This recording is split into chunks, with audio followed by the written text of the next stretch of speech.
There was once a woman who was very, very cheerful, though she had little to make her so, for she was old and poor and lonely. She lived in a little bit of a cottage and earned a scant living by running errands for her neighbors, getting a bite here, a sup there, as reward for her services.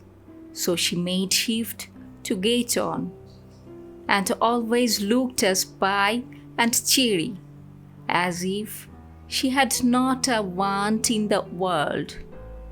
Now, one summer evening, as she was strutting, full of smiles as ever, along the high road to her hovel, what should she see but a big black pot lying in the ditch? Goodness me, she cried. That would be just the very thing for me if I only had something to put in it. But I haven't. Now, who could have left it in the ditch? And she looked about her, expecting the owner would not be far off. But she could see nobody. Maybe there is a hole in it, she went on, and that's why it has been cast away. But it would do fine to put a flower in for my window. So I will just take it home with me. And with that, she lifted the lid and looked inside. Mercy me, she cried, fair, amazed. If it isn't full of gold pieces, here's luck. And so it was brimful of great gold coins. Well, at first she simply stood stock still, wondering if she was standing on her head or her heels. Then she began saying, "Locks, but I do feel rich. I feel awful rich." After she had said this many times, she began to wonder how she was to get her treasure home. It was too heavy for her to carry,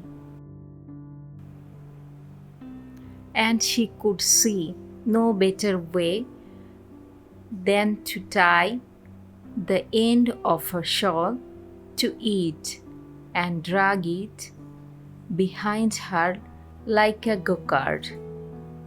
It will soon be dark, she said to herself as she trotted along. So much the better. The neighbors will not see what I am bringing home, and I shall have all the night to myself and be able to think what I will do. Mayhap I will buy a grand house and just sit by the fire with a cup of tea and do not work at all like a queen. Or maybe I will bury it at the garden foot and just keep a bit in the old china teapot on the chimney piece. Or maybe, goody goody, I feel the grand, I don't know myself. But this time she was a bit tired of dragging such a heavy weight, and stopping to rest a while, turned to look at her treasure. and lo, it wasn't a pot of gold at all. It was nothing but a lump of silver. She stared at it and rubbed her eyes and stared at it again. Well, I never, she said at last, and me, thinking it was a pot of gold, I must have been dreaming. But this is luck. Silver is far less trouble, easier to mind, and not so easy stolen. Them gold pieces would have been the death of me. And with this great lump of silver, so she went off again planning what she would do and feeling as rich, until becoming a bit tired again, she stopped to rest and gave a look round to see if her treasure was safe, and she saw nothing but a great lump of iron. Well, I never, says she again, and I mistaking it for silver. I must have been dreaming, but this is luck. It's real convenient. I can get penny pieces for old iron, and penny pieces are a deal handier for me than your gold and silver. Why, I should never have slept a wink for fear of being robbed.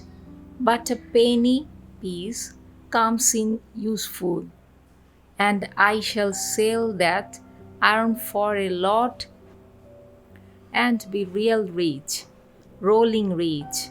So on she trotted, full of plans as to how she would spend her penny pieces, till once more she stopped to rest and looked round to see her treasure was safe. And this time she saw nothing but a big stone.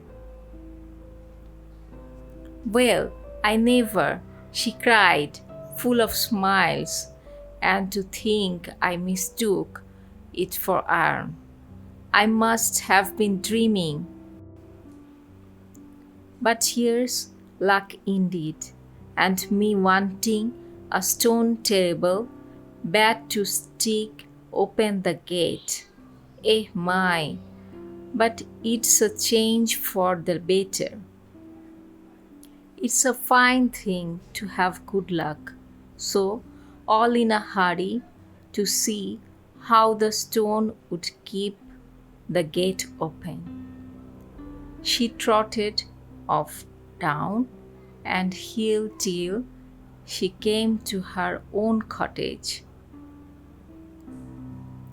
She unlatched the gate and then turned to unfasten her shawl from the stone which lay on the path behind her.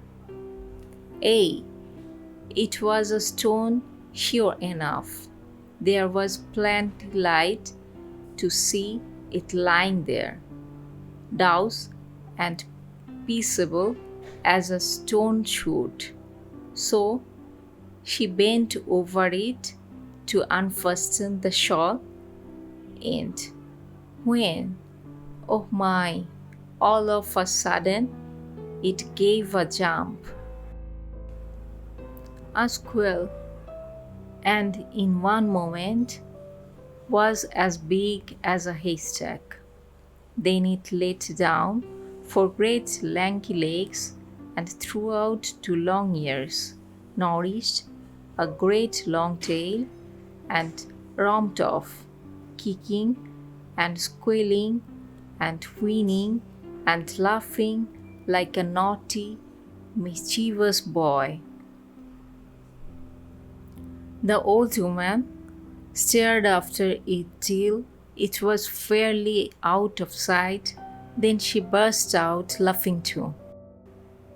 Well, she chuckled, I'm in luck. Quite the luckiest body hereabouts. Fancy my seeing the bogey beast all to myself and making myself so free with it too. My goodness, I do feel that uplifted, that grand. So she went into her cottage and spent the evening chuckling over her good luck.